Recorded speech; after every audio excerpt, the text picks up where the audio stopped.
네, 2부 말씀을 시작하겠습니다. 오전에 열심히 갔는데요.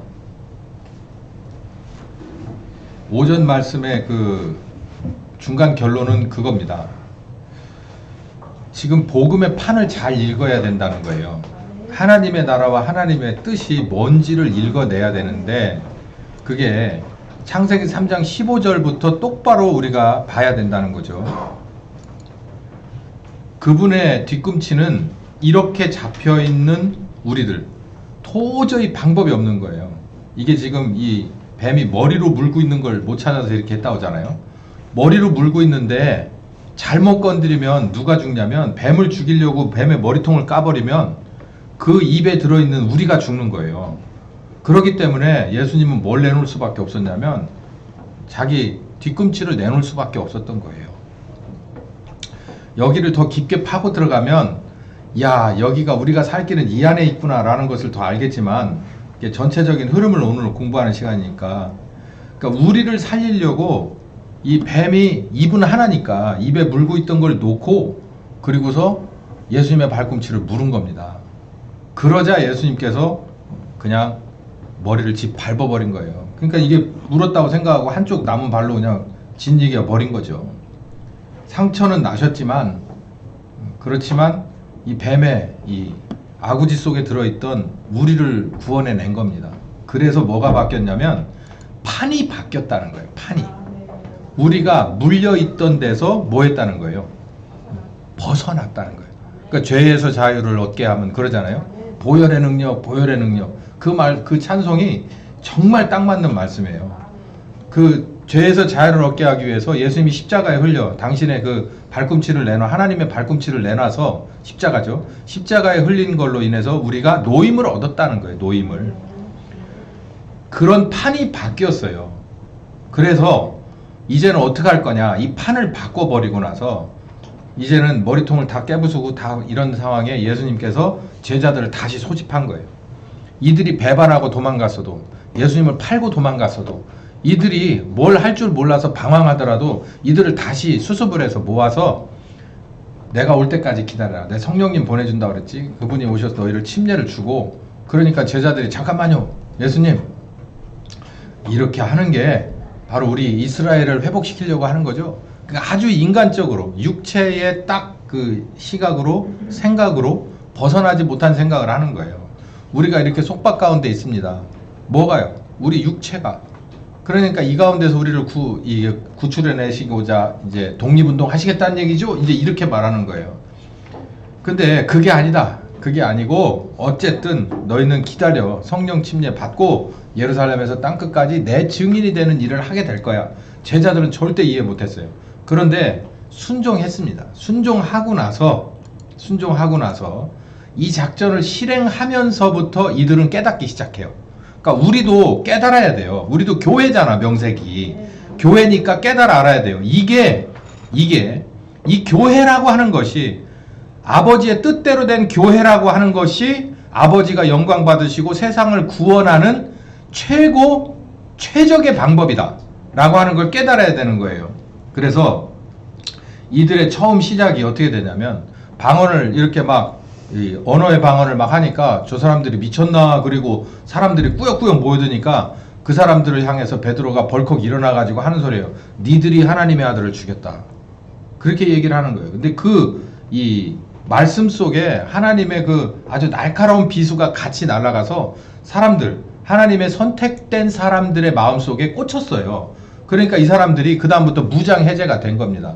봐요. 멀쩡한 아무리 큰 곰이라도 있죠. 제대로 정통으로 맞아야 될 곳에 그냥 실탄 한 발이면 그냥 푹 무장 해제되는 거예요. 그냥 제압당하는 거예요. 그 다음부터는 사냥꾼이 마음대로 하는 거거든요. 그것처럼 여기 처음부터 뭐예요? 너희가 죽인 하나님의 아들, 너희가 죄 없는 하나님의 아들을 죽이라고 로마 군인들한테 줘서 죽인 원흉들이 아니냐라고 얘기를 하는 거예요. 그리고 그 예수님을 살렸어 이놈들아 이 말이죠. 니네가 아무리 개인적인 이유든 아니면 민족적인 이유든 아니면 니네들의 뭐 어떤 어떤 이속이든 뭐든 간에 정치적인 이유든 뭐든 다 뒤집어 씌워서 니네가 혼신의 힘을 다해서 로마 군인들까지 끌어들여서 죽였지만 하나님이 살렸어. 하나님이 살렸어. 그리고 그리스도가 되게 했어. 이 그리스도는 창세기 3장 15절 아까 뱀의 그 머리를 깨트리는 여기로 돌아가는 거예요. 니네들은 알아라. 니네들이 저렇게 죽음으로 내몬 그 하나님의 아들은 바로 하나님 아버지가 다시 살리셔서 우리를 위해서 그리스도가 되게 하셨어. 그러니 여기 봐요. 여기에 판 3개가 이게 3층이 존재하는데 하나님 아버지의 고귀하신 뜻, 창세기 3장 15절을 성취하시는 그 뜻, 그리고 그 밑에 선포하는 제자들, 그리고 그 밑에 그 이야기를 듣는 사람들 안에 하나 더 밑에 있어요. 그 이야기를 곱깝게 듣는 불신하는 사람들. 이 사람들이 다 모여있는 상황에 하나님이 CQB를 하는 거예요. 이 과정에서 모인 사람들 6월절이라서 모였다고 그랬죠. 그래서 명절 때 많이 모여들었어요. 그래서 흩어진 유대인들이 많이 왔어요. 우리 마태복음 10장에도 어디로 가라 그랬죠? 큰 길로도 가, 이방인에게도 가지 말고 어디로도 사마리아도 가지 말고 어디로 가라. 잃어버린 하나님 어린 양으로 잃어버린 자들에게로 가라. 그렇게 했잖아요. 그것처럼 이 흩어진 사람들 중에서 하나님이 이 사람을 꼭 추수하고 싶은 사람들이 있어요. 이 복음을 들려주고 싶은 사람들. 그 사람들이 명절이라서 다 모여든 거예요. 그러니까 자기들 스스로 자기들 이유 때문에 모였는데 그 목에 서서 그 아주 여울목에 서서 베드로가 말씀을 선포한 거예요. 그러니까 들어야 될 사람들은 다 듣고 거기서 받아야 될 말씀을 다 받고 이게 바로 하나님이 하시는 일이죠. 그래서 성령님이 이 가운데서 복음의 진수를 가르쳐 줍니다. 그래서 이 사람들이 마음에 찔려요. 마음에 찔려서 아하, 예수님의 죽으심은 우리의 이 최초 창조 때부터 있었던 범죄에 관한 하나님의 구원의 약속의 성취구나. 이거를 이제 깨달아 알고 나서 누구처럼 이거 깨달아 가지고 복 받고 하나님에게 믿음의 조상이라고 한 사람이 누구예요? 아브라함이죠. 아브라함이 이걸 깨달았어요. 어디서? 부엘세바에서 깨닫고 그리고 이 모리아산에서 자기 아들을 제사로 드리죠. 이 사람들도 그 말씀을 듣고 깨닫습니다. 뭐를? 아브라함의 수준에. 그래서 뭐가 생겼을까요? 믿음이 생긴 거죠. 믿음이 생겨서 이 사람들이 베드로에게 말합니다. 베드로에게 마음이 찔려서 우리가 그러면 어떻게 하면 좋겠습니까? 라고 물어봐요. 나 이거 큰일 났네. 이거 어떻게 하면 좋겠습니까? 라고 물어봐. 그러니까 여기서 더 나가기 전에 여러분 우리 알아야 될 게 우리 지금도 CQB 똑같아요. 선포한 것 같지만 이 처음에 이 베드로의 첫 번 설교는요 그냥 아무데나 이렇게 흩어버리는 이런 게 아니에요. 자, 호회입니다. 자, 들을 사람 들으시고 볼 사람 보세요. 이게 아니라 들을 사람들이 그 안에 꾸역꾸역 많이 모여든 거에 와서 얘기를 한 거예요. 그래서 한 번에 많은 들을 사람에게 말을 한 거예요. 선포라고는 말하지만 저는 개별적으로 나눠졌다고 저는 생각하는 편입니다. 그 이후로도 선포한 게 많지가 않고 대부분은 뭐냐면 관계 중심으로 엮여서 성령님이 인도해 주시는 상황과 그 사람들 가운데로 가서 복음을 증거하게 돼요. 우리가 두 가지를 다 해야겠지만 분명한 한 가지는 하나님은 우리에게 아무 데서나 얘기하라고 안 해요. 뭐라 그럽니까? 베드로가 뭐라 그래요? 진주를 돼지 가운데 주지 말라 그랬어요. 아무 데서나 가서 저러지 마세요. 이 동영상 보면 싫어할 사람도 있지만 제가 그 얘기 하잖아요. 어디서 식사 기도를 하는데 이 양반들이 막 한 3분 하더라고. 이렇게 밥 먹는 식당에 사람들이 꽤 많았어요. 이렇게 일어나가지고서 저 압니다, 그거. 이게 이만큼한 테이블 한 24석, 5석 이렇게 앉아있는데 거기서 나와가지고 계속 얘기를 해요. 뭐 이거 초청하신 뭐 장로님에게 뭐 축복을 내려주시고.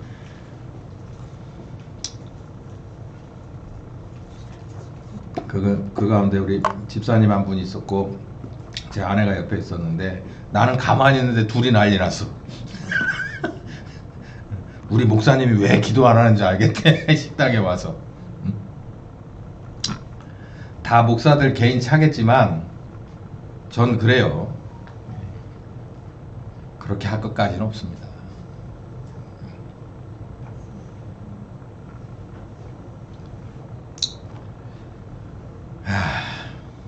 그리고 나서 이 사람들이 마음에 찔린 사람들에게 한 가지 굉장히 중요한 거 하나를 알려줘요. 뭘 알려주냐면 베드로가 이렇게 말해요. 너희가 회개하고 각각 예수 그리스도의 이름으로 침례를 받으면 죄사함을 얻을 것이다. 여기서 이 죄사함은 뭘 말하는 거죠? 원죄를 말해요. 원죄를 말하는 거고, 그러면 뭘 받을 거다? 성령을 선물로 받을 거다. 이건 외우세요, 여러분. 너희가 회개하면, 이거 뭐에 대한 회개입니까? 내 죄에 대한 회개예요. 회개하고 예수의 이름으로 침례를 받으면, 그러니까 영접하면 이 말이에요. 영접하면 너희가 죄사함을 얻어. 이건 가로 열고 원죄예요. 그러면 성령을 선물로 받을 것이다. 여기 왜 뜬금없이 성령을 얘기할까요? 이전에는 베드로 입에서 성령 얘기가 나올 수가 없는 상황이에요. 그런데 성령님 기다려라. 사도행전 1장 4절. 성령이 오시면 너희가 권능을 받고 땅끝까지 증인이 될 것이다. 8절. 그리고 나서 이 사람들이 성령 얘기 쑥 들어가요. 그러다가 사도행전 2장 1절에 오순절날이 이미 이름에 성령께서 그 사람들에게 각인에게 머물러 있더라. 성령님이 오셨어요. 근데 이 성령님도 우리나라의 교회는 한번 싹 훑었어요. 뭘로 훑었냐면, 우리는 기억 못하지만 우리 할아버지 세대에 한번 우리나라를 싹 훑어서 뭘로? 회개의 성령으로 싹 훑었다고. 죄사함을 얻는, 원죄사함을 얻는 회개로 이 대한민국 이 한반도를 싹 훑었어요. 한번 끄슬렀다고. 그리고 나서 한동안 조용하다가 어느 순간인가 이 성령님이 몇몇 사역자들에게 무엇으로 나타나셨냐면 병자를 고치는 은사로 나타나셨어요. 특별히 치료의 은사, 방언의 은사, 뭐 기타 통역의 은사, 무슨 뭐 예언의 은사, 뭐 이제 막 우후죽순격으로 고린도 교회처럼 그렇게 나타났어요. 근데 중요한 것은 뭐냐면, 여기서 베드로가 얘기하고 있는 핵심은 뭐냐면, 여기 40절입니다. 시작. 또 여러 말로 확증하며 권하여 가로되 너희가 이 패역한 세대에서 뭘 받아라? 구원을 받아라. 여러분, 이 패역한 세대에서 구원을 받는 게 뭡니까? 우리가 이 패역한 세상에서 같이 살아요. 어깨를 나란히 하고 서로 팔거니 주거니 해가면서 먹고 살합니다. 이 안에서 같이 섞여 살아요. 그 구원 받으려면 어떻게 해야 돼요? 우리가 두 가지 방법이 있어요. 진짜 버리고 나가는 방법이 있어. 버리고 어디 그냥 광야로 나가는 방법이 있어요. 침례 요한처럼. 그 방법도 있고, 그렇지 않으면 이 안에서 물과 기름처럼 섞이지 않고 이 패역한 세상 속에서도 우리는 하나님의 나라의 자녀로서 사는 거예요. 예. 그 두 가지 방법이 있는데 이 베드로는 뭘 말하냐면, 이 패역한 세상에서 너희는 살아도 하나님의 자녀로 하나님의 나라를 살아라. 그게 뭐예요? 가로 열고 교회입니다. 교회. 이따가 말하겠지만 교회는 머리 대신, 여기 나오네요. 자, 그리고 난 뒤에 42절부터는 여러분 아시다시피 사도의 가르침을 받아서 교제하고 떡을 나누고, 그리고 서로 통용하고, 물건을 서로 통용하고, 마음을 같이 해서 모이기를 힘쓰고, 순전한 마음으로 음식 먹고 찬미하고 백성에게 칭송을 받는 42절에서 47절까지 초대교회의 생활상으로 들어가요. 그러면 여러분, 여기서 우리는 초대교회 그 정말 고급 생활상을 이 높이에다 놓고 그걸 따라가려고 인간적인 사다리를 놓으면 그거 됩니까? 안 돼요. 될 수가 없어, 될 수가. 왜냐면 여기까지 가려면 리더하는 사람뿐만 아니라, 여기로 보면 베드로뿐만 아니라 그 밑에 있는 사람들이 모두 어느 과정을 통과해야 되냐면 사도행전 1장의 과정을 통과했었어야 돼요. 사도행전 1장의 과정이 뭐예요? 예수님을 3년 반 동안 따라다니다 다 버리고 달아났다가 40일 재교육을 받을 만큼 받고, 그리고 한 사람 한 사람 사역을 지침을 얻고, 그리고 성령 올 때까지 기다려라 그래가지고 충분히 자기를 버리는 기도를 충분히 하고 기다린 사람들, 그리고 성령님이 오셨으니까 이게 된 거예요. 근데 그렇지 않은 사람들은 억지로 따라가려고 하다 보니까 안 돼요. 그래서 무슨 공동체, 무슨 뭐 다일 공동체, 바퍼 공동체, 이런 것들이 나오는 거예요. 흉내 내다가 지금 그 사람 어디로 가고 있어? 산으로 가고 있잖아요. 그러니까 되지 못할 것들이 이 너무 높은 데를 따라가다 보니까 이게 가랭이가 터지는 거예요. 흉내를 내다가 보니까 나중에 가서는 밑장 빼서 계속 올리다 보니까 밑에가 아무것도 없어서 무너지는 거예요.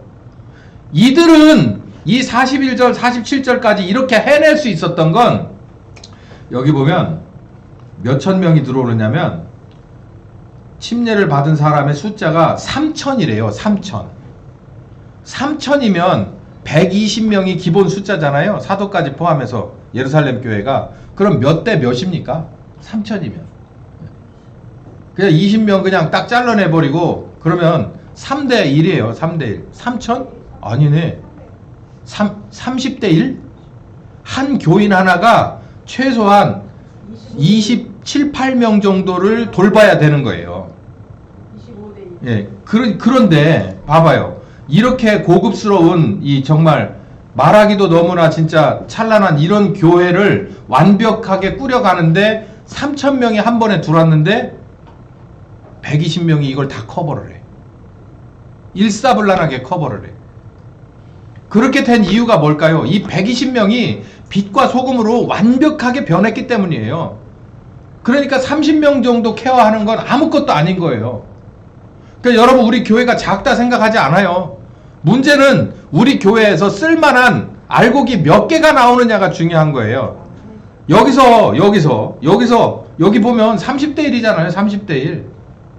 저는 꿈을 꿔요. 아, 우리 교회가 정말 하나님이 원하는 대로 이대로가 된다면 적은 무리가 아니다. 이 사람들이 앞으로 해야 될 일은 정말 하나님의 뜻 안에서 어떻게 될지 모른다라고 하는 그런 믿음이 있어요. 여기서 이렇게 이런 아주 고급스러운 이 교회 이 공동체를 소위 말해서 그룹을 형성하고 생활을 이어가게 되는데, 그러면 종합을 한번 해보면 예수님의 구원작전은 제자들과 전혀 다른데 예수님의 구원작전 이 종합은 어떻게 될까? 아까도 말했죠. C큐비라고. 각계전투예요. 하나씩 추수하는 거예요. 에베소 1장 20절에서 23절. 교회의 머리를 예수님으로 세워. 그리고 거기에 몸을 붙여. 지체를 붙여. 그래서 만물이 충만케 되는 이게 구원하시는 일이거든요. 이 일을 하는 게 바로 이 교회예요. 교회. 그래서 예수님은 교회를 세우고 싶었어요. 교회를. 교회는 건물이 아니에요. 아까도 권사님하고 얘기를 좀 했지만 교회 건물이 필요한 건 하나님이 필요할까요? 우리가 필요할까요? 우리가 필요해요. 비 맞지 않아야 되고 바람 맞지 않아야 되고 우리 애들이 저 안에 텐트에서 아니면 저런데 광야에서 해변가에서 예배 드리는 걸 보기 너무 힘들잖아요. 우리도 힘들고. 그럼에도 불구하고 우리는 해야겠지만 사실 건물은 옛날의 성전이나 지금의 교회 건물이나 할 것 없이 모두 누구를 위한 거냐면 우리를 위한 거예요. 사람을 위한 거. 하나님을 위한 거. 하나님은 영이시니까. 그러니까 이 교회 건물은 우리에게 필요한 부속품에 불과한 거고, 이 건물은 진짜는 뭐냐면 이 교회 안에서의 리더십이 어떻게 형성되어 있냐는 건데, 머리가 예수님이고 부활하신 예수님, 그리고 우리가 그분의 지체냐는 거죠. 여기 머리하고 몸 따로 계신 분 없잖아요. 다 붙어 있잖아요 지금.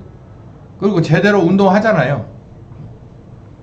그것처럼 똑같이 이 리더십이 있느냐는 거예요. 그래서 이 교회라는 거 안에는 소위 말해서 이 건물 안에 들어와 있는 우리 모두는 머리 대신 그분과 연결되어 있어서 그분이 무슨 생각을 하고 또 그분이 어느 방향으로 뭘 하길 원하는지를 속속들이 알고 원하는 때 원하는 방향대로 움직여지느냐는 거죠. 순종해서 움직여지느냐는 거예요. 그게 안 되면 문제인 거예요. 그 리더십이 짜여 있으면 교회가 맞아요. 그걸 세우고자 하는 거예요. 이걸 세우고자 하는 거예요. 똑같은 얘기가 요한복음 15장에도 있어요. 내 안에 있어라. 나도 네 안에 있겠다. 이 얘기예요. 예수님과 나하고 한 몸에 있자는 얘기예요. 그러니까 예수님이 내게 온다는 거예요. 내게 오셔서 나하고 함께 하자는 거예요. 야, 내가 좀 그렇게 하자. 내가 너하고 나하고 좀 하나가 되자. 내가 너하고 있을게. 네 안에 거해줄게. 왜? 열매를 맺으려고. 아까 교회는 리더십이라고 했죠. 머리와 몸의 리더십. 머리가 바뀌어요. 우리가 머리가 바뀌어. 그래서 예수님이 우리의 머리가 되셔서 우리가 그분의 수족으로 움직이게 되는 개인이 된다면 그 안에는 열매가 있어요. 누구의 열매가 맺을까요? 예수님이 머리니까 예수님의 열매가 맺히겠죠. 그걸 원하시는 거예요. 그거를. 제자들은 뭘 원했다고요? 여기가 맥혔으면 열로 달려들고 거기를 때우고, 여기가 또 새면은 거기를 또 때우고, 이렇게 하자는 거예요. 이렇게. 지금 로마만 걷어내면 끝나는 줄 알았죠. 로마만 걷어내면 끝나요? 안 끝나요. 그 안에 사람들이 안 바뀌면 소용없잖아요. 그래서 예수님은 너희는 성령님이 원하는 대로 움직여지만 하는 그 지분의 지체화되면 돼 라고 얘기했던 게 바로 이거예요. 사람이 내 안에 거하지 않는다면 아무 쓸모없어서 버려지게 된다는 얘기예요. 특히 쓸모없는 건 교인입니다. 그리스도인이라고 하는 사람이 성령님하고 같이 리더십이 정확하게 형성되지 않은 사람은 하나님도 버리고 세상도 버린다고 그랬어요. 왜 하나님이 버릴까요? 아니, 자기가 원하는 대로 안 움직였는데 버려야지. 마태복음 7장 21절에 그날에 많은 사람들이 와서 이러고 저러고 나는 뭐 했어요 뭐 했어요. 불법을 행한 자들아 내게서 떠나가라는 거예요. 버린다는 거 아니에요. 제가 여기서 이쯤 와가지고 제가 이제 시사성 있는 얘기를 좀 할게요. 제가 왜 이 얘기를 자꾸 하냐. 계속해서 소위 말해서 듣기 싫은 소리를 자꾸 하냐. 이해 못할 소리, 그리고 듣기 싫은 소리. 왜냐면 이게 해법이기 때문에 얘기를 자꾸 하는 거예요. 자, 한번 봅시다. 지금 문제가 아주 원초적인 문제가 어디서부터 왔느냐면, 미국은 지금 부정선거 문제가 어느 정도 밝혀질 것 같습니다.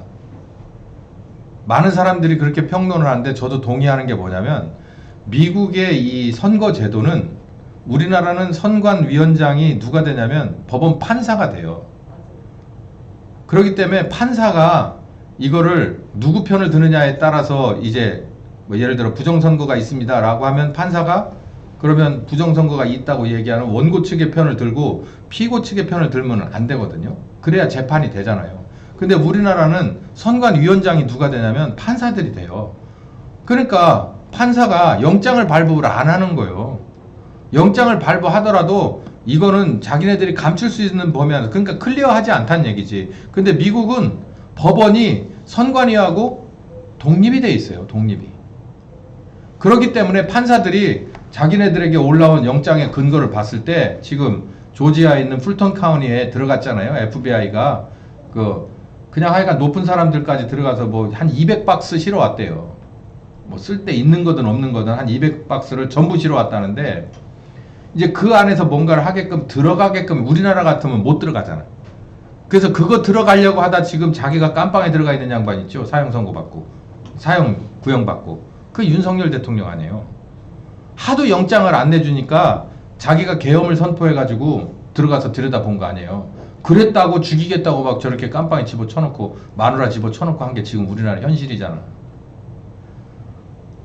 미국은 지금 있는 이 선거 시스템이나 사법제도로 밝혀질 법합니다. 왜? 대통령이, 행정부 수장이 바이든이었다면 끼고 돌았을 텐데, 저렇게 트럼프가 매일같이 얘기하던 부정선거 얘기를 이제 자기가 수집할 만큼 다 했어요. 마두로까지 잡아다가 마두로를 족쳐가지고 알 만큼을 다 알아냈다고. 그리고 나가지고 이게 전 세계 커넥션이 있구나. 중공에서부터 시작하고 쿠바를 거쳐서 베네수엘라 거치고 한국 경유해서 이게 다 알고 있는 거예요. 그러고서 이제 퍼즐을 다 맞춰. 이런 얘기 있잖아요. 미국에 이런 속담이 있답니다. FBI가 띵동하고 누르면 당신의 모든 것을 다 알고 나서 띵동하고 누른대요. 그러니까 FBI가 저렇게 해서 영장 가지고 들어가게끔 판사가 딱 했다는 건 이미 다 알고 있다는 얘기예요. 다. 그래서 이제 그거를 쭉 일사천리로 법원으로 끌고 가서 유죄를 확정 지으려고 이렇게 가고 있는 거고, 아마도 이미 2월 1일이죠. 아마 1, 2주 안에 아마 트럼프 대통령이 막 이렇게 잘난 척 많이 하잖아요. 이제 막 얘기할 거예요. 발표한다고 그랬어. 1월 초에 하려고 했는데 한 달 정도 미뤘거든요. 저렇게 해서 압수수색하고 마두로도 불었어. 이런 얘기가 나왔으니까 이제 얘기가 나올 거예요.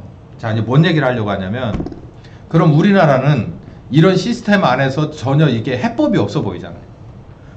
그러니까 정말 이거는 이것밖에 없어라고 해서 마지막 단추를 누른 게 계엄이었는데 그 계엄도 이래저래 해가지고 오히려 덤탱이를 쓰고서 저렇게 감옥에 들어가가지고 사형 언도 직전에 와 있어요 지금. 자, 그런데 이 문제를 해결할 방법은 딱 하나 있습니다. 하나. 뭐가 있냐면 이런 사람이 나오는 거예요. 여기에 가로 열고 우남이라고 써도 돼요. 이 애국심 가진 사람이 하나가 나오면 돼요. 이 바울의 애국심을 여러분 한번 가만히 볼 필요가 있습니다. 바울은 여러분 아시다시피 빌립보 2장입니까? 3장입니까? 거기 보면 바울이 자기 스스로의 그 이력서를 쭉 읊은 장면이 있죠. 나는 8일 만에 할례를 받았어. 히브리인 중에 히브리인이야. 그리고 나는 공부를 이만큼 했어. 율법으로는 나는 진짜 우리 보통 선배들 그 윗단계보다도 훨씬 더 나는 율법에 정통한 사람이고 그대로 행했어. 뭘 보면 아냐? 내가 예수 이단들을 잡아 죽이려고 맨 앞장 섰던 것을 보면 증명이 되지. 그 당시에 그렇게 했던 사람이 율법주의자 중에서 굉장히 극렬주의자였던 것을 지금 암시하고 있는 거예요. 내가 그렇게 한 것은 다른 게 아니라 하나님과의 언약된 이 백성과 그 언약에 말미암은 이 이스라엘을 향한 내 충정이었어 라고 고백을 하고 있거든요. 근데 이 잘못된 애국심, 뭔가를 잘못 알아서 이 그리스도라고 하는 존재에 관해서 잘못 이해하고 깨달아서 그렇지만도 자기가 알 수 있는 범위 안에서 삐뚤어진 이 애국심을 그리스도라고 하는 분이 새로 오셔서 교정을 해주시고 나니까 바울의 애국심은 온전해진 거예요. 우남하고 똑같아. 우남도 애국심이 있었어요.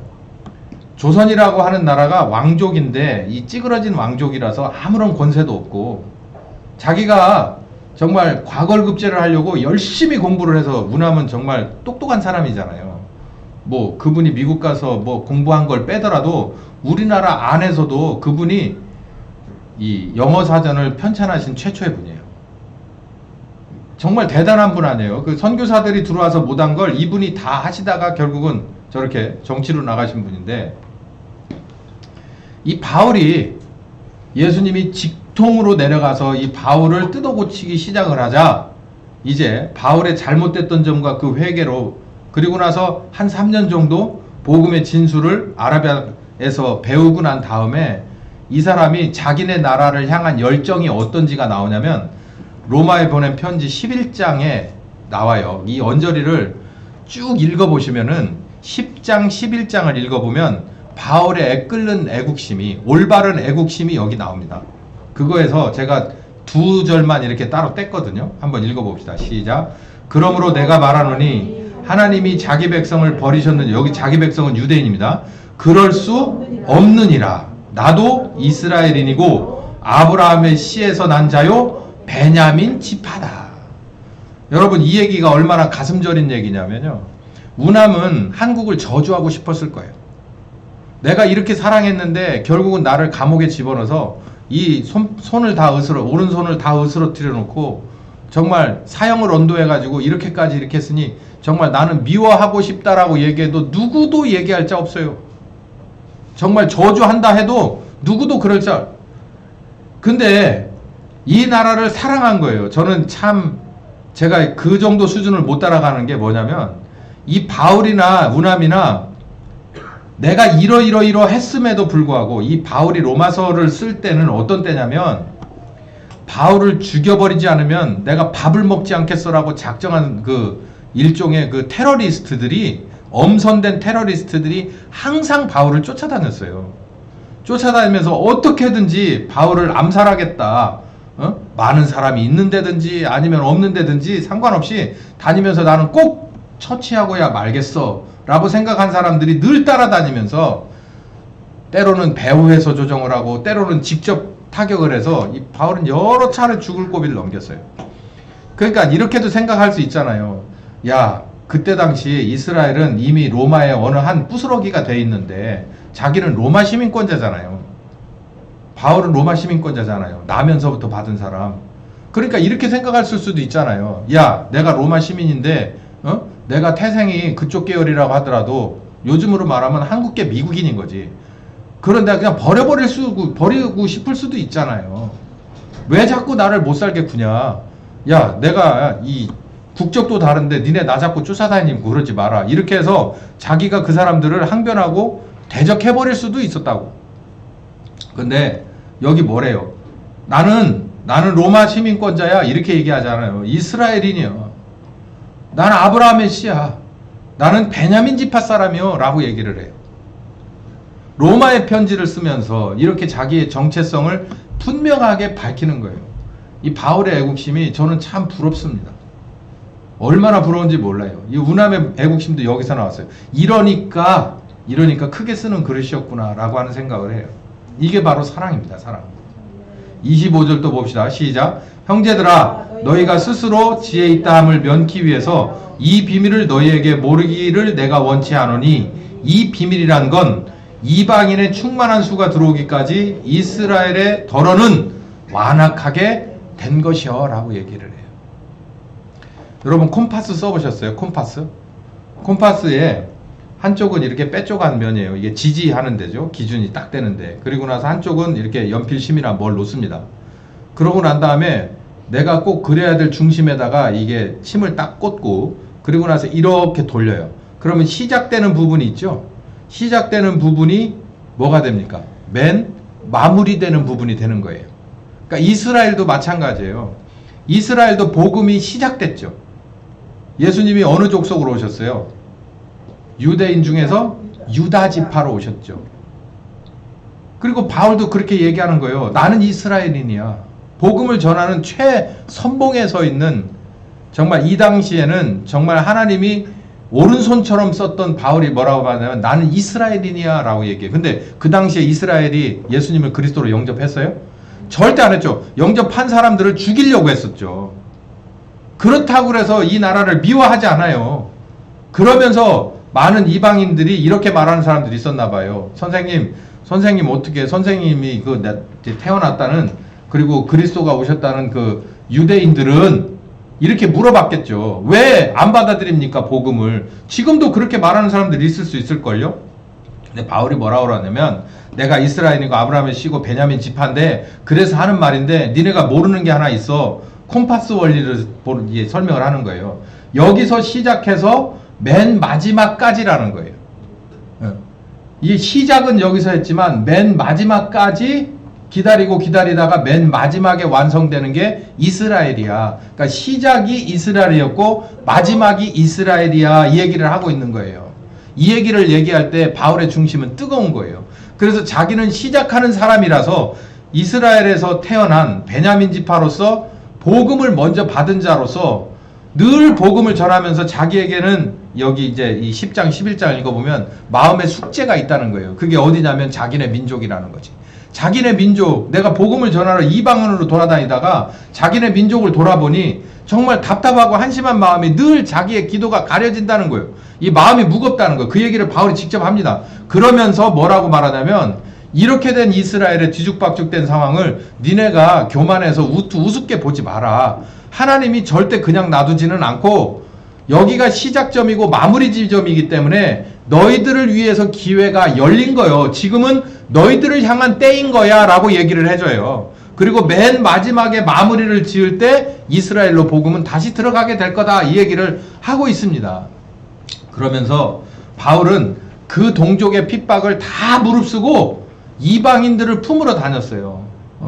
아니 바울도 그래요. 나도 우리 종족들이 복음을 좀 받아들이고 내가 좀 뒷심을 좀 받아가면서 했으면 좋겠다마는 하나님이 그렇게 안 하시고 뒤로 미루신 것이 그분의 계획이라면 나는 이 나라의 이런 마음과 이런 핍박을 그냥 받아들이겠다라고 하는 거예요. 우남은 조금 각도가 다르죠. 우남은, 이 바울은 전체적인 큰 그림에서의 콤파스를 봤다면 이 콤파스가 지나가다 어디쯤 우리 대한민국에 딱 걸쳤을 때 우남은 그걸 탁 잡은 거예요. 여기서 놓치면 큰일 난다. 그래서 탁 잡은 거죠.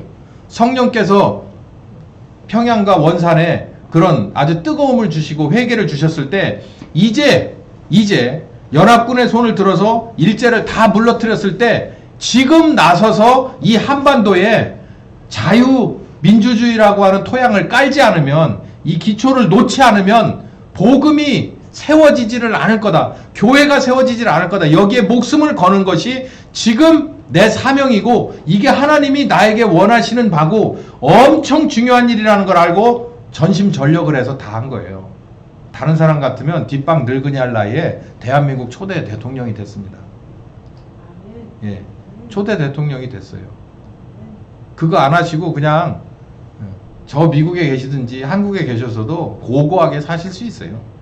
근데 대통령을 해서 온갖 똥을 다 세례받고 욕바지를 하다 객사하셨죠. 하와이에서.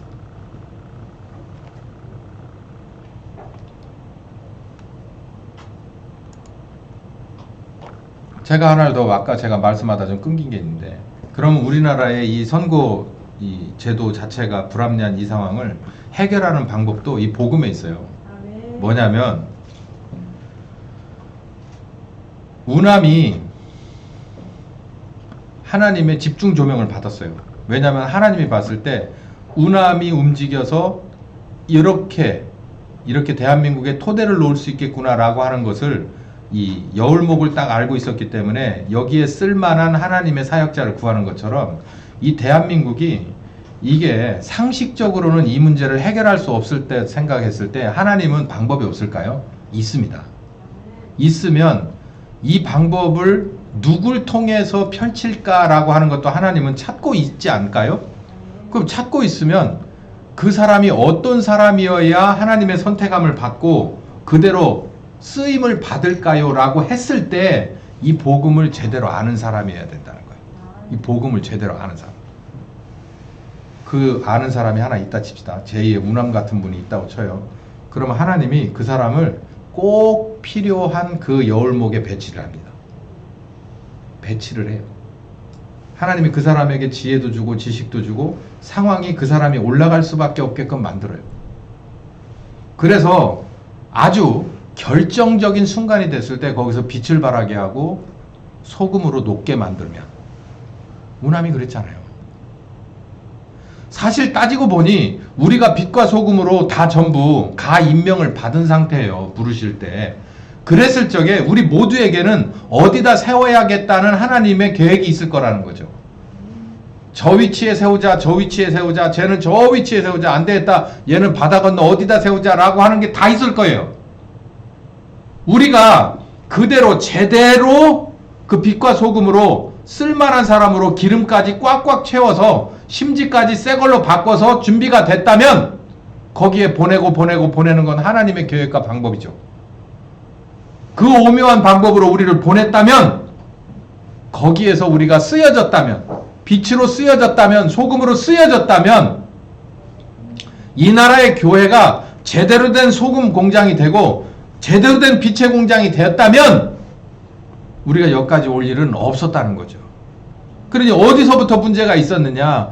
복음이라는 걸 보는 각도 자체가, 그리고 사역이라고 하는 것을 보는 각도 자체가 베드로나 제자들처럼 자기가 살고 있는 공간과 자기가 살고 있는 시간과 먹을 것과 입을 것과 마실 것과 병약한 것과 그리고 자기의 가족과 그리고 그들의 미래와 요거에만 관심이 있었을 때 하나님의 뜻하고는 전혀 코드가 맞지 않는 거예요.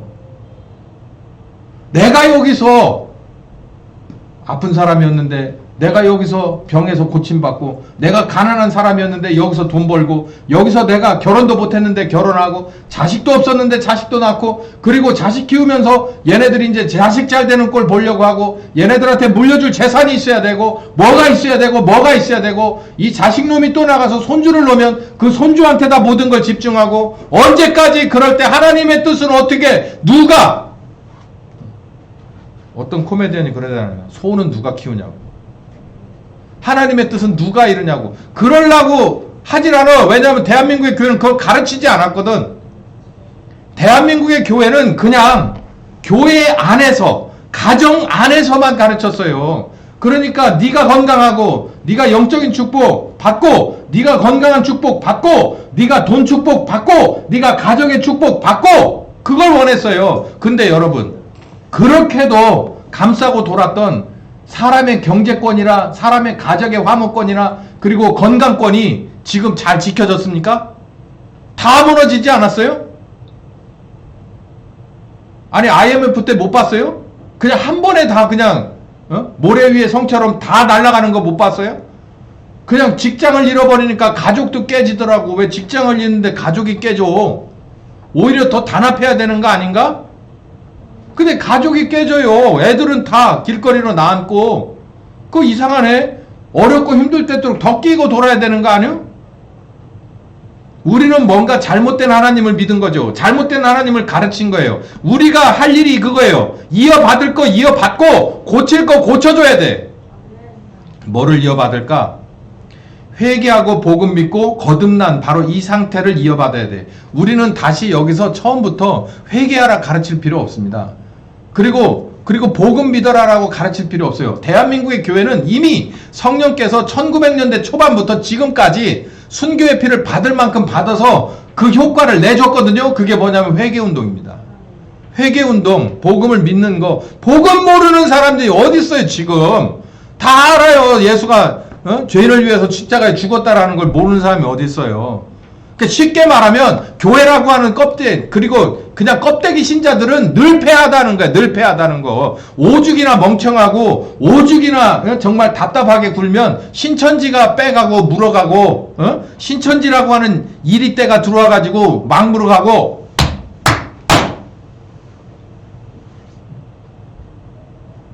졸면 잡혀가!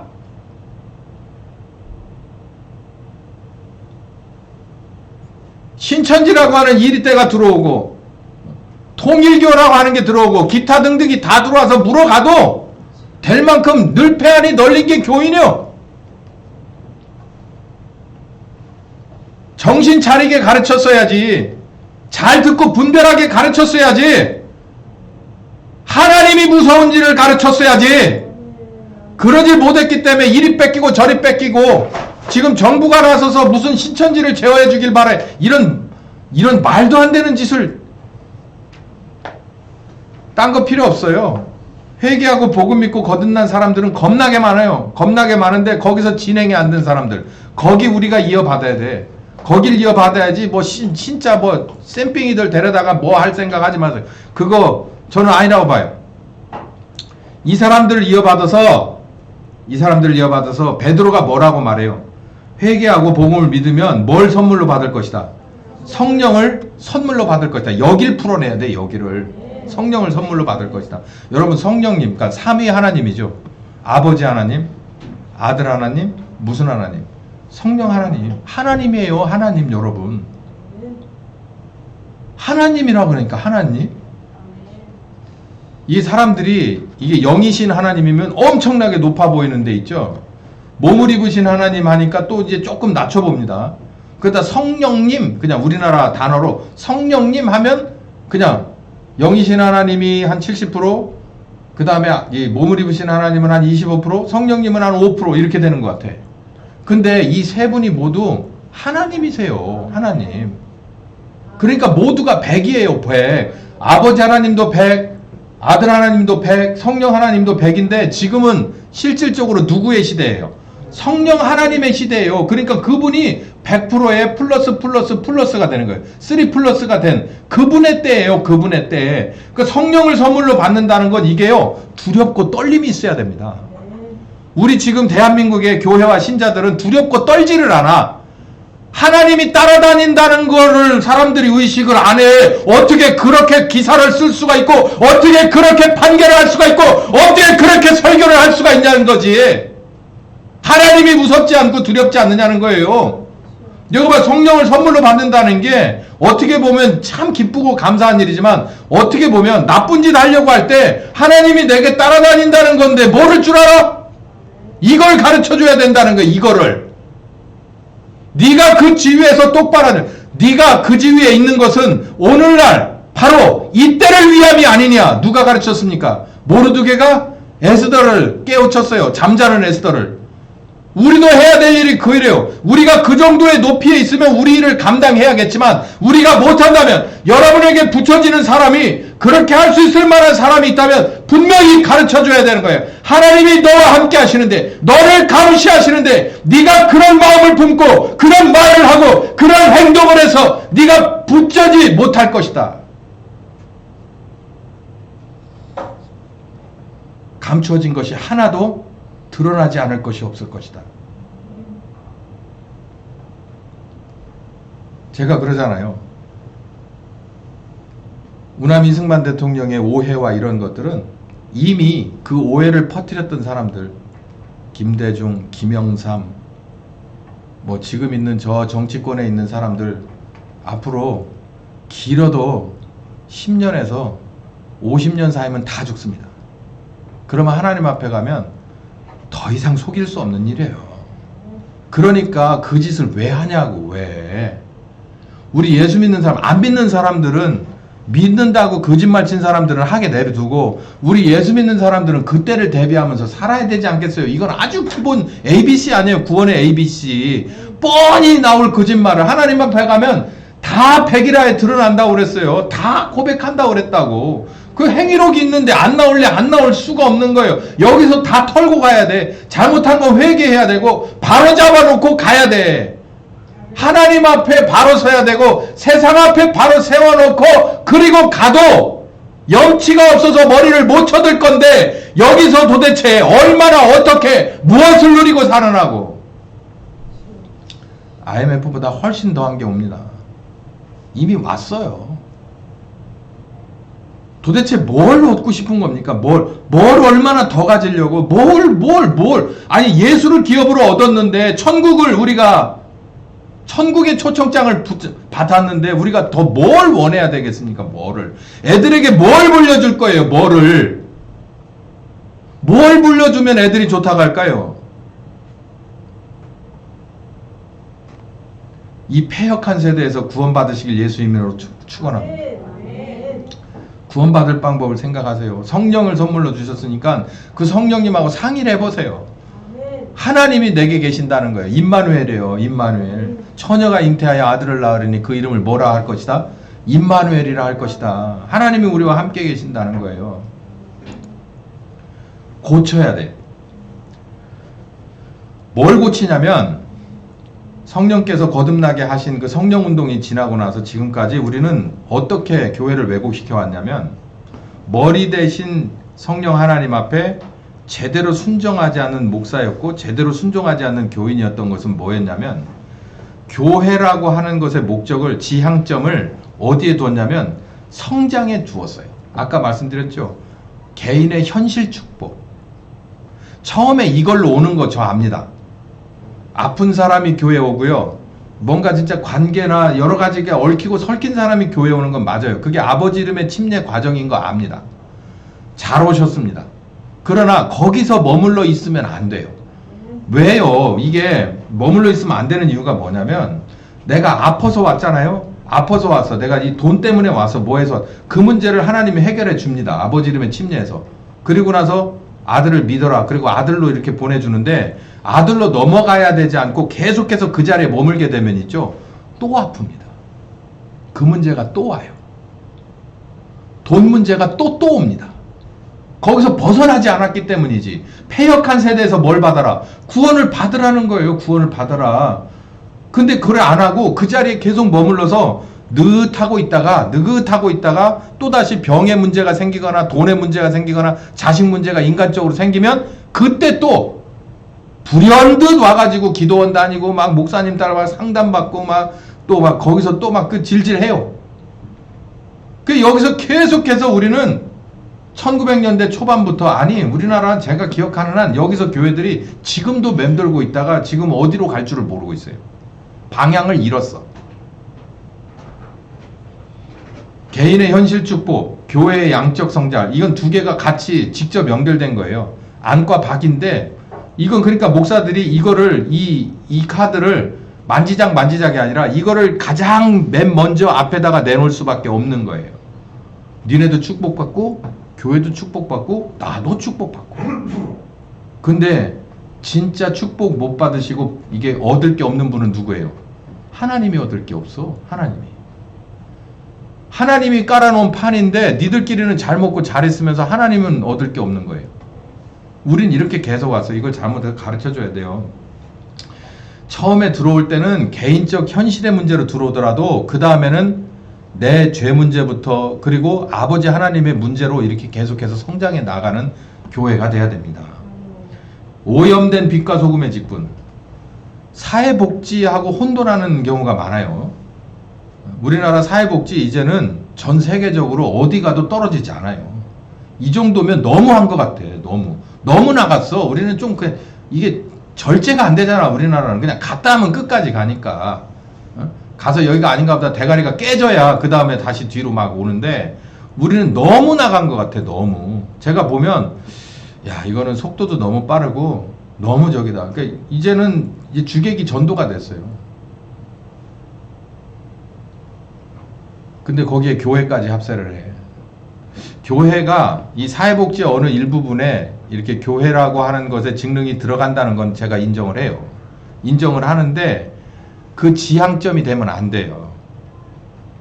그러니까 세상 사람들도 지금 교회를 어떻게 보느냐면 우리가 길을 그런 식으로 들였기 때문에 교회라고 하는 게 사회복지 뭐 이거 어느 한 섹터로 이렇게 그렇게 해서 교회라는 게 드러났어요. 여지까지 세상에 드러날 때. 그렇기 때문에 이런 일에 교회가 안 나서고 왜 저런 거 하냐 이렇게 된다고. 그러니까 이게 정치가 끝까지 가니까 정치 이러면 안 되지라고 얘기하니까 교회는 사회복지 쪽으로 이렇게 도움이나 주지 입 닥치고 가만히 차라리 그거 싫으면 입 닥치고 가만히 있어라 이렇게 되는 거예요. 그러니까 애초부터 우리가 길을 잘못 들인 거지. 하여간 저는 어렸을 때부터 이 문제에 대해서 좀 뭔가를 갖고 있었어요. 문제가 생기면 교회가 나가서 이 사회복지 같은 그런 이 일종의 그 노력을 아끼지 마. 저는 그건 아니라고 생각했는데 보세요. 그러니까 세상이 우리를 뭘로 봐요? 사회복지 끄트머리로 보잖아요. 세 번째, 머리 없는 치유사역. 치유사역, 내적 치유, 부부 치유, 가정 치유, 뭐 기타 관계 이런 거에 대해서 치유라는 얘기를 붙입니다. 이 치유라는 얘기가요, 이게 성경적인 용어 아닙니다. 이게 정신 분석 쪽에서 나오는 한국의 번역이거든요. 한국말로 번역한 거. 근데 여러분, 예수님이 소위 말해서 치유하셨습니까? 사람을? 예수님은 복음을 전했죠. 복음을 전했어요. 복음이 해법이니까. 그 가운데서 필요하다면 하나님의 강력한 오른손이 역사를 해서 그 사람을 그 말씀대로 이루어지게끔 했죠. 병자도 안진뱅이를 일어나게도 하고 이 눈이 안 보이는 사람은 눈을 뜨게도 하는 사람들은 그냥 그것만 이렇게 해서 확대해서 보는데 그게 다 어디에서 나온 거예요? 말씀에서 나온 거예요. 말씀을 전해 주셨어요. 살아있는 말씀을 하나님의 사랑과 하나님의 말씀과 하나님의 뜻을 전해준 것 뿐이에요. 그게 현실로 이루어졌을 뿐이지. 치유가 아니라니까. 이게 높고 낮음을 분석해서 목사가 이편저편 들어주고 아니면 제3자의 입장에서 자기네들이 뭐 발전하게 하는 무슨 법 심리학자 누구 얘기하는 거 그 목사들이 끌고 들어와 가지고 한동안 수십 년 잘 써먹고 있는데 이게 성경적이지 않아요. 그래서 잘된 부부가 있고 그래서 뭐한 부부가 있습니까, 여러분? 성경적으로 잘 온전하게 회복된 소위 말해서 치유된 부부가 있나요? 안 그래요. 치유됐어도 하나님의 뜻대로 된 게 아닙니다. 네 번째, 빈깡통 선교. 내실 유무의 의문.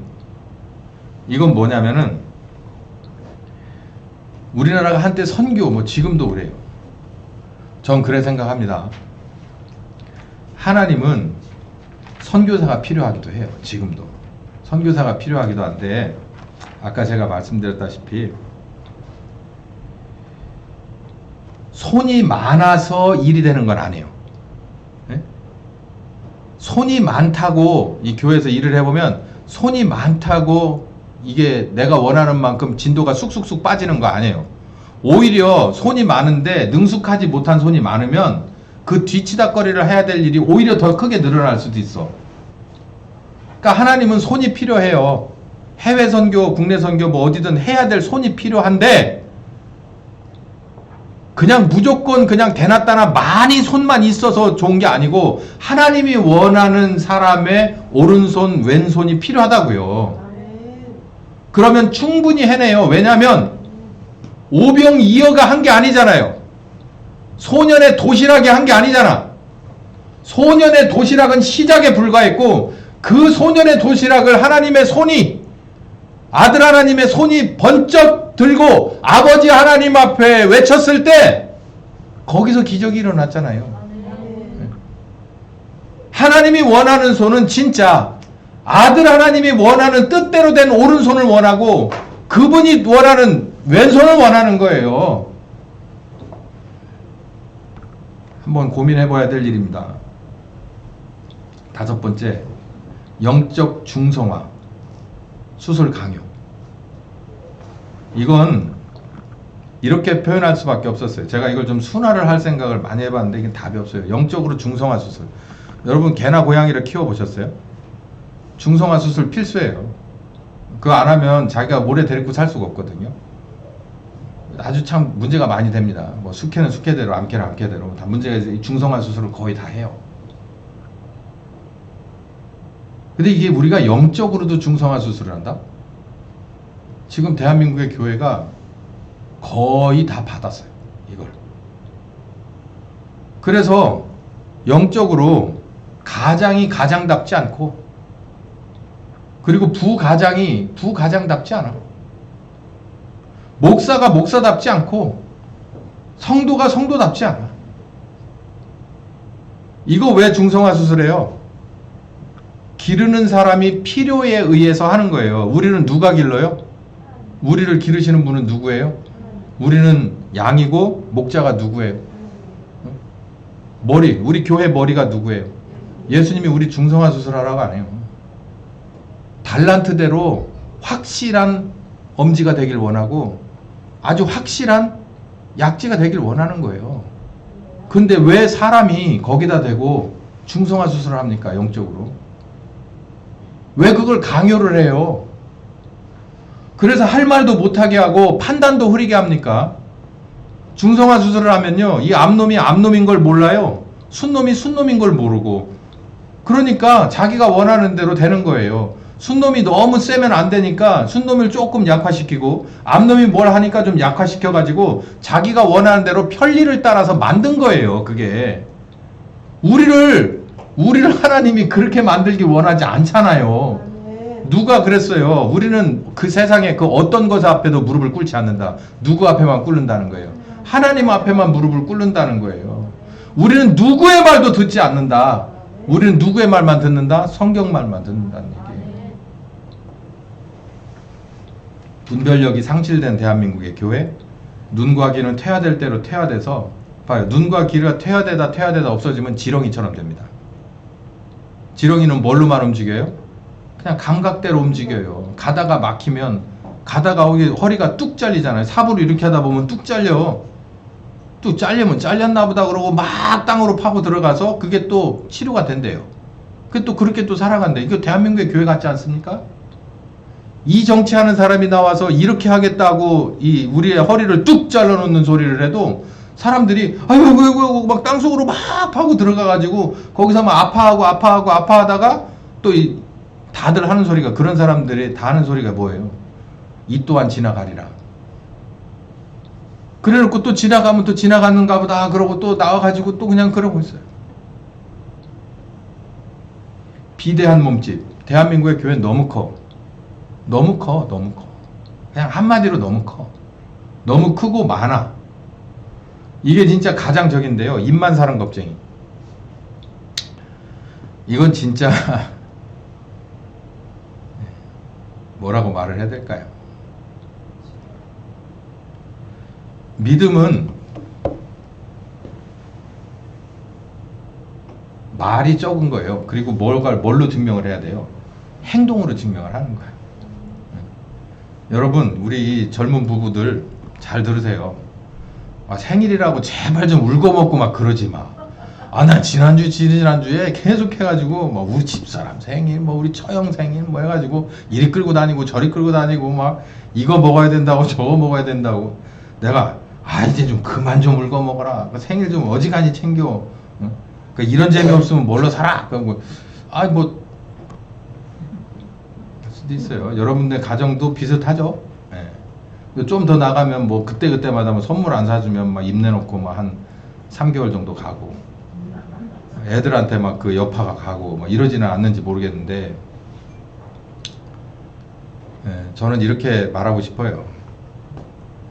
가장은 말로 하는 게 아니고요, 몸으로 하는 겁니다. 몸으로. 내가 서 있을 자리에 저 사람이 있나 없나 하는 자리에 있는데, 저 사람이 없어버리면은 그 가정이 문제가 치명적으로 생기는 자리, 그게 바로 가장의 자리예요. 말로 하는 게 아니고, 거기다가 목사님 말까지 잘해줘. 야, 너나 좀 잘해라.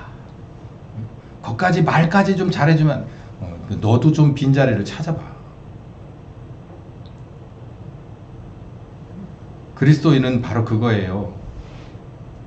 초대교회 사람들은 말로 안 하고 몸으로 보여줬어요. 그게 뭔지 아세요? 순교입니다. 순교. 말로 합리화하려면 초대교회 사람들처럼 많이 해야 돼요. 특히 누가? 바울 같은 사람이 계속해서 합리화를 했어야 돼요. 그 합리화를 하다가 하나님한테 찍히고 초대교회에 찍힌 사람이 누군지 아세요? 초대교회 7 집사 중에 하나, 니골라입니다. 니골라가요, 말로 하다가, 말로 자기가 순교에 나설 자신이 없으니까 말로 이렇게 해서 교리를 바꾸다가 누구한테 한 대 쳐맞았냐면은, 그게 요한한테, 사도 요한한테 계시록에서 쳐맞은 게 그게 니골라예요. 니골라당. 그 니골라당이 이 대한민국의 교회 주류예요. 주류. 이렇게 해서 누군가가 가로막으면 이렇게 돌아가면 되지라고 말로 계속해서 사람들을 꼬이고, 문제는 사람들이 또 그걸 원해. 정면으로 대응할 생각이 없거든.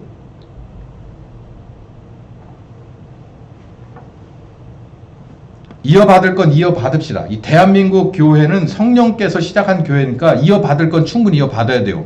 그리고 고쳐야 될 부분은 고쳐야 되는데, 이렇게 고쳐야 될 게 언뜻 생각해도 최소한 5개는 되네. 이 어마어마한 이 카테고리가 5개는 돼요. 이거 다 고쳐야 돼.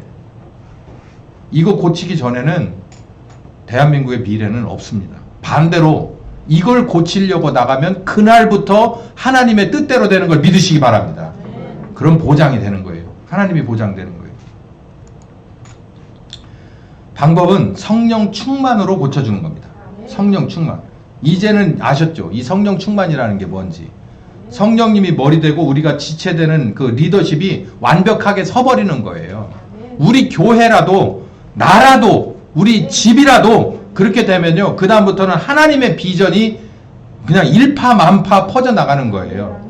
이 빛이라고 하는 것은 일파만파 퍼져나가는 거고, 소금도 그 역할이 그런 거잖아요. 마찬가지로 딴 거 다 볼 것 없어요. 나 한 사람이 우리 가정에 누구 볼 거 없어요. 나 한 사람이 성령님과의 리더십이 확실하게, 그분이 머리 되고 나는 지체돼서 그분이 원하는 대로 생각하고 그분이 원하는 대로 말하고 그분이 가라는 대로 움직일 줄 아는 전천후가 된다면은 우리 가정은 쉽게 끝나는 일이에요.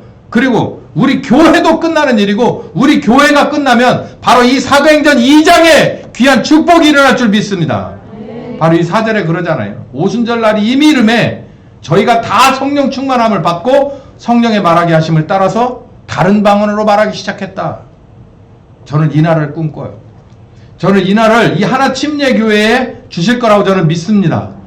반드시 우리가 한 사람 한 사람이 성령님의 리더십이 바로 섰는지만 안다면, 그게 바로 성령 충만이에요. 그런지만 안다면 여기에 우리 모두의 이 교회 위에도 성령 충만이라고 하는 공인을 받고, 예루살렘에서, 유다에서, 사마리아에서 땅끝까지 이 대한민국의 문제는 문제도 아니고 전 세계의 산적한 문제들을 여기서부터 출발이 돼서, 우리나라의 부흥이 어디서부터 출발했냐 봤더니 부흥이라고 하는 여정을 쭉 역으로 이렇게 타고 들어갔더니 어디냐면 영국 웨일즈래요. 영국 웨일즈에서 거기서 어느 한 교회에서부터 부흥운동이 일어나서 그 부흥운동이 일어난 교회에서 청년들이 선교사로 헌신하고 공부하고 젊은 부부가 파송되기 시작해서 우리 중국을 거쳐서 우리나라로 들어와서 순교하고 헌신하고 그들의 사역이 30배, 60배, 100배를 그래서 우리나라에 1903년, 1907년 그 부흥운동이 일어났다고 보는 거예요. 저는 그 말이 맞다고 봅니다. 어느 한 교회, 어느 한 가정, 어느 한 개인에서부터 부흥은 출발하는 거예요. 이 하나침례교회가, 이 하나침례교회 있는 한 교인이, 한 가정이 부흥운동이 일어나기 시작할 때 대한민국을 넘어서 아시아를 넘어서 전 세계까지 그리고 땅끝까지 이르게 될 줄 믿으시기 바랍니다. 마태복음 5장 43절 47절 절대로 맹세하지 말아라. 이 얘기는 말을 하란 말이요 하지 말란 말이에요.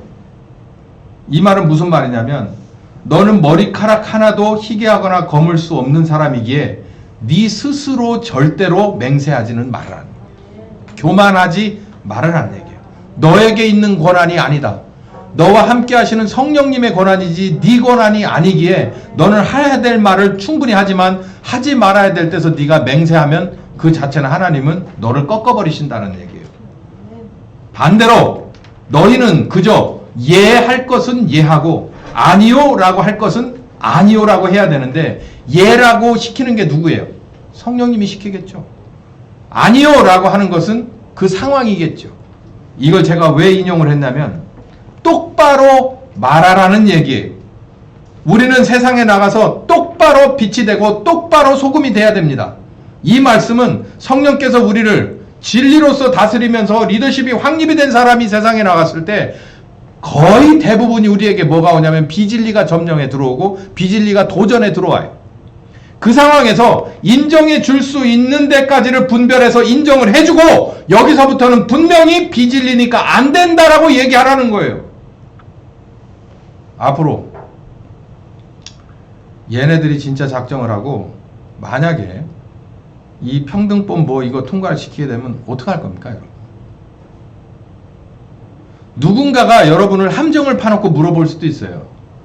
함정을 파놓고 물어볼 수 있다고. 그럼 여러분 어떻게 하실래요? 아닌 건 아니요.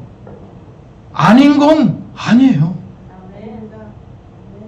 아니 그거 아닌 걸 어떻게 기라고 그래요? 그러면 이제 이렇게 이 말장이들은 이렇게 해요. 아닌 건 아니라도 그래도 나중에 다른 걸로 보여줄 수 있을까요? 이렇게 얘기를 해요. 저는 이런 얘기를 들었을 때 정말 실망했어요. 제가 나름대로 아 이분은 정말 강골이구나라고 생각하는 분이 한 분이 있었어요. 그분이 어떤 얘기를 했냐면 미군들은 지금 이미 미국이라는 나라가 저만큼 이렇게 기울었기 때문에 미군 군종들이 그 목사들 군목들이 이게 하나님에 대해서 그리고 예수만이 그리스도다 구원자다라고 하는 걸 못 가르쳐요. 그렇게 얘기하면 컴플레인이 들어와서 그 문제가 됩니다. 신학교에서는 어떻게 배웠어도 군 안에서는 그렇게 하면 안 돼. 그게 이제 법제화가 돼가지고 이게 입에 한 반절 정도 자물통을 채워놓은 거예요. 우리 군목들은 자기가 하기 싫어서 하나지 법적으로 문제된 건 아니잖아요. 예수가 그리스도라고 설교 시작부터 끝까지 외쳐도 누가 와가지고 조사하겠다고 끌어가고 감찰부가 오지 않잖아요. 근데 쟤네들은 만약에 그러면 컴플레인 들어가면 조사 들어간다고. 법으로 그렇게 돼 있으니까. 예수만이 그리스도다라고 얘기를 못해요. 이제 그 얘기가 화두에 올랐어요. 근데 뭐라고 말하냐면 예수가 꼭 그리스도라고 하는 그 짤막한 단문으로 얘기를 안 해도 다른 방향으로 얘기할 수 있는 방법은 여러 가지가 있다는 얘기예요. 여러분 어떻게 생각해요? 아, 이거 아닌데 라고 하는 생각이 들었어요. 그러니까 이거잖아요. 앞길이 막히면 한 길 옆으로 해서 앞으로 가면 되지 이 말이잖아요. 그러면 마귀가 내가 옆으로 해서 이렇게 갈 만한 장애물로 그렇게 쉽게 놓겠습니까? 그러면 옆에 또 막을 거 아니에요. 그러면 또 어떡합니까? 원위치로는 다시 가서 못 가니까 또 그 옆으로 또 빠질 거예요? 또 거기 또 막아 놓잖아요. 그러면 또 어디로 갈 거예요? 그래서 이제 아무 데도 못 가는 옴박달싹 못하는 옴팡진데 딱 걸리게 막다른 골목에 걸리게 되면 어떻게 돼요? 어떡하려고? 그때 되면 또 변명이 또 있지.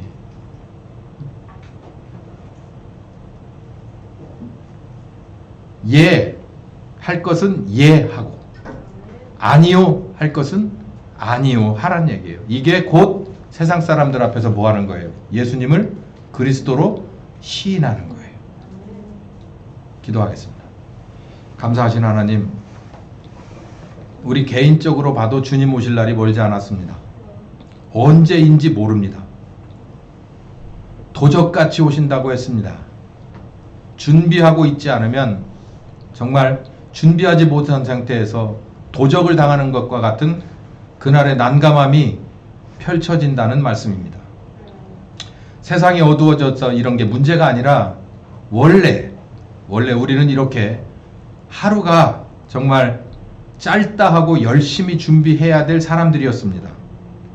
이미 세상도 어두워졌으니 더 빨리 준비해서 더 긴장감을 가지고 내가 정말 하나님 앞에 무게감 있는 신자로 올바로 커왔는지를 고민하고, 우리 주님께서 원하시는 때 사역은 못하더라도 내가 주님의 근심거리는 되지 말아야지, 이렇게 마음 먹고라도 열심히 달려가는 우리가 되게 하여 주시옵소서. 귀한 말씀 주셔서 감사합니다. 이 말씀 가지고 묵상하고 더 알기를 원하는 자들에게 귀한 말씀으로 더 주실 줄을 믿고 예수님 이름으로 기도했습니다. 아멘. 오늘 여기까지 하겠습니다.